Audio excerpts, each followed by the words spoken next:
ശ്യാമസുന്ദര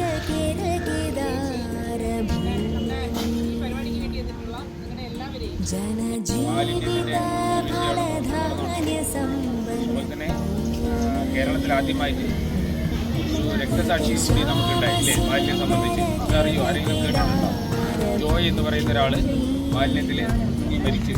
അപ്പോൾ ഇതിൻ്റെ എല്ലാ ഭാഗമായിട്ട് സർക്കാരും കോടതിയും കുറേ ഉത്തരവുകളൊക്കെ ഉണ്ടാക്കുകയും അത് സംബന്ധിച്ച് നമ്മളിപ്പോൾ ഡോർ ടു ഡോർ കളക്ഷൻ ഹരിതകർമ്മസേന എന്ന് പറഞ്ഞാൽ ഡോർ ടു ഡോർ കളക്ഷൻ ചെയ്ത് ആ മാലിന്യങ്ങൾ വേർതിരിച്ച് നമ്മൾ സെഗ്രിഗേറ്റ് ചെയ്ത് ഓരോ വിൽപ്പനയായാലും റീസൈക്ലിംഗ് ആയാലും എല്ലാത്തിനും ചെയ്യുന്ന രീതിയിലേക്കാണ്. അപ്പോൾ നമ്മൾ എല്ലാത്തിലും ഉണ്ടല്ലോ കുറച്ച് ആൾക്കാർ വിട്ടു നിൽക്കുന്നത്. അപ്പോൾ അവർക്കൊരു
പ്രോപ്പറായിട്ട് എന്താണ്, എങ്ങനെ പ്ലാസ്റ്റിക് ഡിസ്പോസ് ചെയ്യണം, അതിൻ്റെ ഇപ്പം അങ്ങനെ ഡിസ്പോസ് ചെയ്തില്ലെങ്കിൽ ഉണ്ടാവുന്ന ദൂഷ്യവശങ്ങൾ എന്തൊക്കെയാണെന്ന് പ്രോപ്പറായിട്ട് മനസ്സിലാവുന്നത് വളരെ ചുരുക്കമാണെന്നുള്ളത് ഇന്നിവിടെ സർവേക്ക് പോയപ്പോഴാണ് മനസ്സിലായത്.